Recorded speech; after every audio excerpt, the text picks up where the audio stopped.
A criançada está acessando cada vez mais cedo as telas. Esse é o tema do nosso Elas por Elas de hoje, que vai fazer um alerta às mamães sobre as consequências danosas e trazer dicas para evitar ao máximo essa exposição. Não sai daí, que o programa está só começando.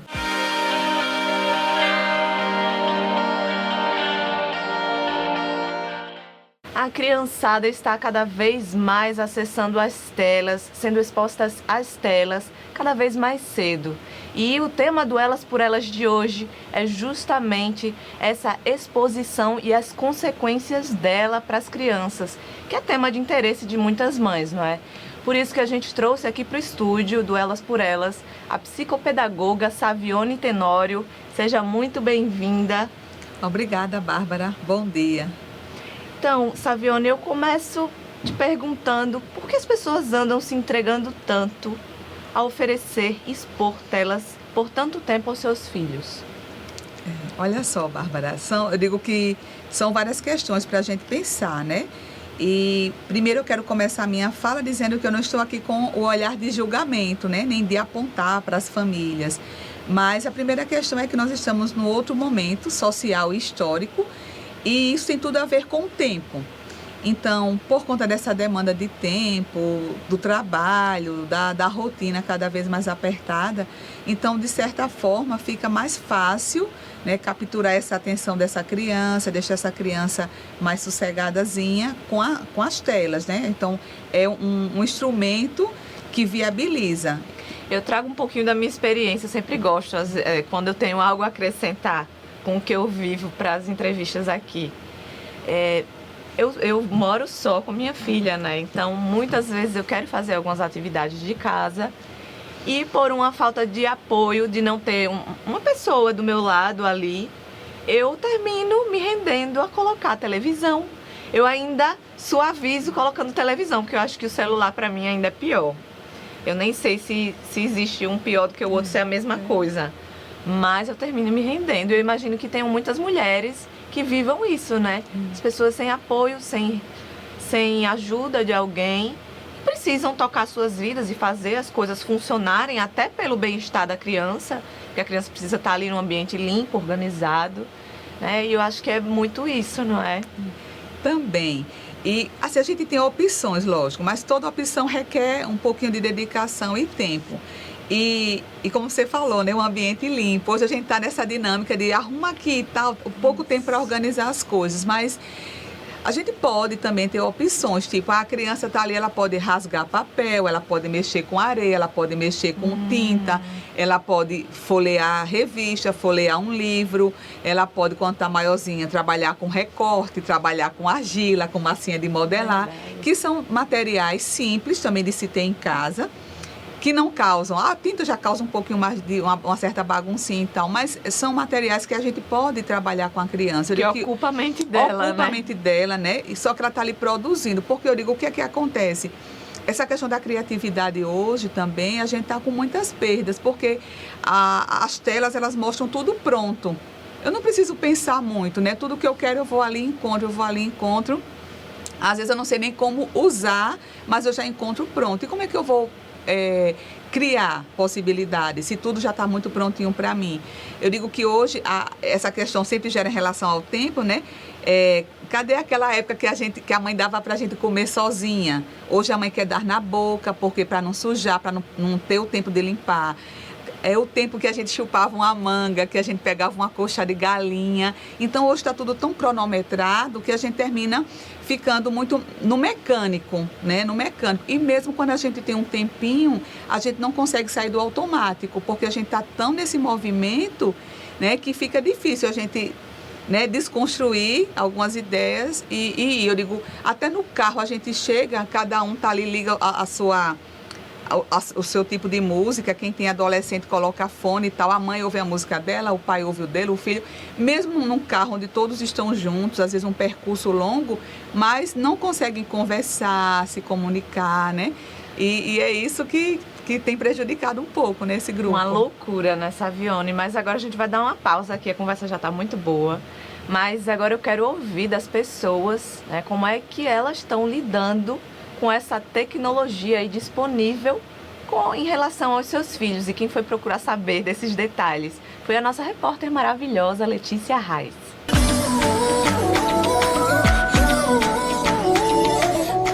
Oi, Bárbara. Oi, a nossa entrevistada aí no estúdio. Bárbara, hoje eu tô aqui no centro de Maceió para conversar com as mamães para saber se elas permitem ou não que seus filhos utilizem as telas. Deixo. Assim, mas assim, ela convive mais com a minha mãe. Aí a minha mãe que deixa mais ela pegar em telefone, essas coisas. Mas quando eu tô perto, é mais televisão. Deixo, só mais a televisão, né? O celular ele ainda é pequenininho, aí ele não deixa. Sim, deixo. Sendo que tem que ver, né, o que está assistindo. Não são todas as coisas, não. Normal, eu assisto mais desenho, essas coisas. Ele assiste televisão, agora ele mexe mais no celular. Ele joga no celular, assiste, só tem coisas que ele não mexe, que eu não deixo. Sim, pouco sim. Ele tem 11 anos e ele tem horário. Ele estuda à tarde, aí pela manhã ele não pega o celular, ele faz as tarefas de casa. E quando ele chega do colégio, aí ele fica umas 3 horas no celular. Você sempre tá fiscalizando o que ele tá assistindo? Sempre olho. Porque a gente faz medo, né, de assistir coisa que não deve e depois ele fazer coisas por aí que a gente não vê, né? Sim, porque hoje em dia, né, acontece muitas coisas, né? Aí a pessoa tem que estar prestando atenção o que está assistindo. Vejo sempre o que é que ele está jogando, o que é que ele está assistindo. Tudo que ele faz no celular dele, aí eu baixo o aplicativo para baixar no meu também. Aí tudo que acontece no celular dele, acontece no meu. Você acha que é prejudicial? Assim, pode, né, por ser uma criança, né? E no telefone tem muitas coisas que uma criança não deve ver, né? Olhar, né? Chega, né? Mas tipo, ele gosta. Fica quietinho assistindo, aí eu deixo. Bárbara, por aqui todas as mamães permitem que seus filhos utilizem as telas, mas todas elas também disseram que fiscalizam. É com você aí no estúdio, Bárbara.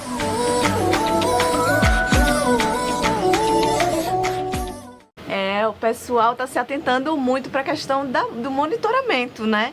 Mas temos que pensar também nas consequências de estar expondo essas crianças a tanto tempo de telas, não é, doutora? Olha só, e eu digo que se a gente tivesse tempo real para monitorar, a gente teria tempo real para eles não usarem. Porque a gente estaria fazendo outras atividades mais necessárias e mais importantes com eles. Então, verdadeiramente, a família não tem tempo para monitorar. A gente passa o olho, mas não monitora. Então, assim, a gente precisa entender que quanto menor a criança, mais consequências com o uso das telas, né? E quanto mais tempo também diante das telas, vai ter prejuízos maiores. Então, algumas pesquisas já mostram, né, que o ideal seria a partir dos 8 anos, videogame, celular seria a partir dos 12, mesmo assim com tempo restrito e monitorado.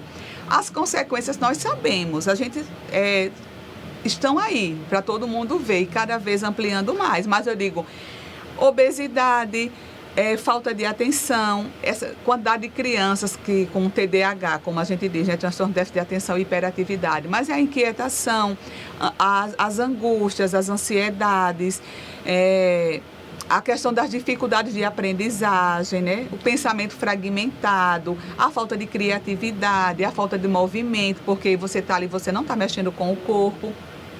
Então, as consequências são variadas. Então, a gente precisa ter um equilíbrio, né? Eu preciso, não seria preciso, mas eu acho que eu devo oferecer telas para minha criança. Quanto tempo, né?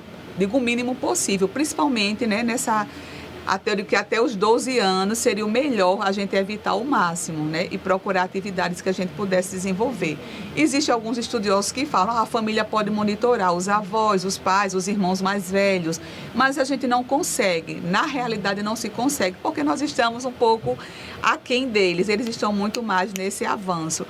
A questão do sono, que já se sabe, né, que a questão das telas, elas mexem demais, né, com o hormônio da melatonina, que é o responsável pelo sono. O sono é responsável, primordial, pelo desenvolvimento físico, pelo desenvolvimento mental, do cérebro, pela questão da aprendizagem. Então, a gente está vendo déficits imensos, né? Crianças que estão chegando com muito atraso na idade pré-escolar, seja de motor, seja na fala, seja na socialização, porque as telas não permitem a interação.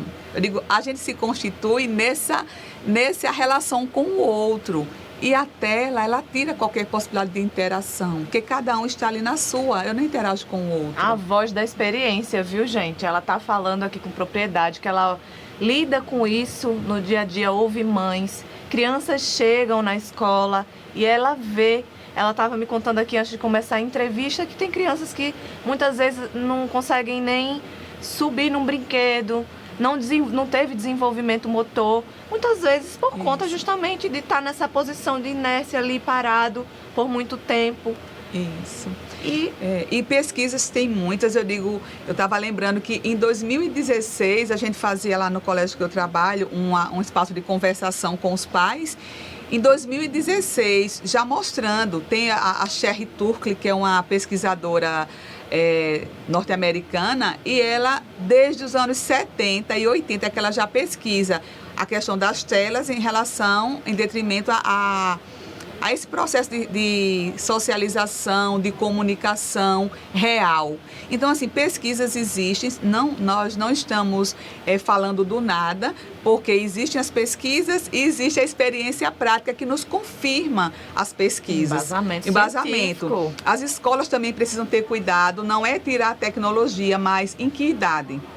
Né? Então, o ideal é balancear. Acho que até o 5º ano, até os 10, 11 anos, a escola deve realmente evitar esse uso de tecnologia, porque a gente tem muitas outras propostas. Existem alguns projetos de tecnologia, pelo menos nessa escola que eu trabalho, mais direcionado, né? Específico. Nós temos o Digitando, que aí tem um objetivo, né? Existem plataformas de matemática, por exemplo, com jogos, atividades, mas com objetivos, entendeu? Claro. Não deixar a criança nas telas sem limite, sem limiar, sem uma fronteira. Como eu falei, Bárbara, estávamos conversando. É só pensar o seguinte, eu deixaria a minha filha ou minha criança de 5, 6 anos pegar um ônibus e ir ao shopping sozinho, né? Eu deixaria a minha criança de 9, 10 anos ir para um show.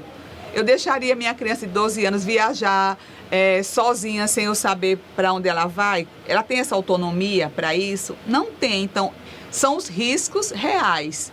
Então, da mesma forma dos riscos reais, existem os riscos digitais, os riscos na rede. Além do orgânico, do físico mesmo, do que está causando, os riscos nessa questão da exposição, né, de se comunicar com pessoas estranhas. Hoje a gente não tem esse parâmetro, o que é público e o que é privado. E principalmente as crianças e os adolescentes. Então, tem crianças que tem TikTok, que tem não sei o quê, tem Instagram e se expõe de uma forma que os pais nem sabem. Verdade. Quando os pais olham, eles até se assustam. Essa é a minha criança, mas a gente foi abrindo demais. O limite precisa ir sendo liberado aos poucos, de acordo com a autonomia da criança. A idade vai chegando e a autonomia, só que a gente tá assim, ó. E a senhora vê que demais. A primeira associação que as pessoas que a Letícia entrevistou foi em relação ao conteúdo proibido. Isso. Que elas têm que monitorar. Né? A gente tem que ver os dois lados, a questão do conteúdo e a questão do desenvolvimento mesmo da criança. Isso, né? Que isso vai definir ali o sucesso de vida, a saúde emocional, tudo uma forma lado a lado ali, né? Não é nem só uma coisa e nem só outra. Mas eu sei que a senhora já falou um pouco no início do programa algumas alternativas, mas quais seriam as dicas preciosas aí para as pessoas que estão nos assistindo, para elas diminuírem esse uso e praticarem outros tipos de atividades em casa? Seria aproveitar o tempo, né? O tempo que você tem, você organizar esse tempo. Eu digo, lógico, nós enquanto mães, mulheres, chegamos em casa, vamos organizar uma janta, uma coisa. Então eu digo, chamar essa família para a cozinha. Então o que é que você pode fazer? Enquanto a mamãe cozinha, você pode ir montando a mesa. Por exemplo, se tem um filho maiorzinho, pode ir retirando o lixo, pode ir cortando aqui alguma coisa enquanto a mamãe prepara isso. Bacana. Né? Depois ajudar nessa organização, se está em casa no final de semana, eu digo uma coisa que sumiu muito das nossas casas, foram os jogos de mesa. Né? Ninguém joga mais, e é tão mais acessível, né? Um dominó, uma dama, um baralho. Sim. Hoje existe uma infinidade de jogos aí, então chega um final de semana, pede uma pizza, uma coisa, ou faz um lanche em casa, vai fazer um lanche em casa, vem junto para a mesa, né? Para a cozinha ajudar, colocar mais as atividades de casa. Eu digo, está num carro, numa viagem, vamos conversar, vamos compartilhar, vamos fazer um jogo da dedonha, né, que a gente antes fazia tanto, trabalhar a cabeça dessas crianças para sair um pouco dessas telas. E despertar a criatividade, Isso, né? entendeu? Eu digo, hoje a gente tem várias pesquisas, uma que eu acho bem interessante é assim, quando eu sorrio para você, né, eu estou desenvolvendo, eu estou estimulando a minha criatividade e a sua, porque quando eu dou um sorriso para você, o nosso cérebro entende como criatividade. E você sorri para mim, porque nós sorrimos mutuamente, né? Quando eu dou um sorriso, normalmente eu recebo um sorriso. Isso é criatividade. O cérebro lê como criatividade. Quando eu estou nessa posição aqui, ó, sabe o que é que o cérebro lê quando eu estou nessa posição? Tristeza. Aí você imagine o pescoço para baixo. Entendeu? É a posição de tristeza para o cérebro. Aí a gente diz, ai meu Deus, quanta gente angustiada, quanta gente em depressão. Sim, porque nós vivemos sem sorrir, sem estimular essa criatividade, porque o cérebro não entende. E nós vivemos tristes, todos nós. Porque nós vivemos sempre aqui diante das telas, principalmente o celular. Hoje tem gente que nem usa mais computador, né? Faz tudo no celular. Então, o que é que o nosso cérebro está lendo o tempo todo? Então, imagine o que é que acontece, o que é que vai gerar sem criatividade e com tristeza? Vai gerar o quê? Doenças mentais, doenças emocionais. E por isso que nós estamos aí, né? E o pós-pandemia reforçou, e nós já vimos nesse movimento. Eu falei, né? Desde 2016... Lá no Colégio Santa Amélia, a gente tinha uns encontros com os pais, que era espaço de conversação, e a gente já trabalhava 2016, e de lá para cá. Então, assim, eu digo também que os pais precisam fechar com a escola. Se a escola diz que não é para levar celular em tal faixa etária, segura essa força da escola, dá força à escola e não vai levar. Comunica-se com a escola, que antes a gente vivia assim o celular, os pequenininhos eles ainda dependem muito da gente. Aí hoje as crianças são muito autônomas, eu digo que é o celular, aplicativo de iPhone, a maioria agora de iFood, aplicativo de iFood, o celular, Pix. Se vai para um restaurante, por exemplo, o que é que a gente faz? Aí tá ali esperando a comida, a criança tá ali agoniada. Qual é a solução? Algumas mães já levam o tablet. Outra coisa, celular, tablet, computador não são brinquedos. Esqueçam isso, não são brinquedos. Ninguém deve dar celular, tablet, computador como um brinquedo, gente. Aí eu já ouvi muitas vezes as mães, ai, mas é tão bonitinho o desenho, ele gosta tanto, olha ele rindo, olha ele dançando, sabe? Aí vai amenizando aquilo. Que aparentemente são inofensivos, mas se você observar alguns conteúdos dos desenhos, você se arrepia, né? Porque você não tem tempo de ver. Tem hipnóticos, que ficam as coisas girando assim, coloridas na tela. E assim, o que passa, normalmente não são mensagens educativas, né? Nos jogos, a própria internet, mas hoje, eu digo, eles circulam tão facilmente por tudo e eu digo que controle a família não tem. Então, eu digo, já que a gente não tem controle, é melhor não permitir. Não permitir enquanto a gente pode segurar. É a partir dos 12 anos, 11, 12. E outra coisa, o diálogo, a conversa, não é não permitir, proibir por proibir, mas falar dos riscos, das consequências, né? As crianças hoje é muito difícil, assim, tem muitas crianças que gostam de esporte, mas hoje a gente está vendo muitos adolescentes que eles chegam na infância, adoram esporte, querem fazer 2, 3, 4, se possível. Quando chega na adolescência, eles saem dessa atividade física porque ficam nessa acomodação das telas, o seu quarto, seu conforto, né? Seu iFood, seu Pix, seu aplicativo de Uber e ganham uma independência quase como um adulto e os pais já não dão mais conta porque eles já olham, já vão para onde eles querem, né? Viajam para todos os lugares sem a gente nem saber. Então, é o limite, a fronteira. E começar desde cedo conversando. e aproveitar bem o mínimo de tempo, seja num banho, numa mesa de jantar, na preparação do jantar, numa viagem que vai num trajeto para casa da avó, do pai, ou uma viagem. Tudo isso você pode aproveitar com momentos de brincadeiras, de conversa com as crianças, né, e com os adolescentes, especificamente. Obrigada, eu agradeço demais a sua presença, viu? Obrigada. Espero a gente ter ajudado, minha gente, aí em casa, ter trazido realmente essas dicas para vocês. Nunca é tarde, minha gente, para a gente mudar os nossos hábitos, por mais que sua criança já esteja mais crescida ali, mas nunca é tarde para a gente mudar para o melhor, não é? Então, pega a argila, pega a tinta, a dedonha, cortar com a tesoura, usa a sua criatividade também como adulto ali, para colocar a sua criança para... Eu costumo dizer assim, que os costumes de vó são os melhores possíveis, mais saudáveis para as nossas crianças. A gente fica por aqui, fiquem com Deus. E lembrando que o nosso programa vai ao ar todos os dias aqui na TV Cidadã, canal 35.2 da sua TV aberta. Nosso programa vai ao ar às 8 horas da manhã e às 8 da noite. Também quem quiser a qualquer tempo, que não conseguiu pegar a entrevista aí do começo e não consegue pegar esses horários porque está no trabalho, fazendo alguma atividade, a gente fica com o conteúdo disponível no YouTube, no Facebook, nas redes sociais. E quem preferir, no ônibus, no carro, pode ouvir, sintonizar na 105.5, que é a Rádio Senado Cidadã. Viu? Amém. Fiquem com Deus. Muito obrigada e até a próxima.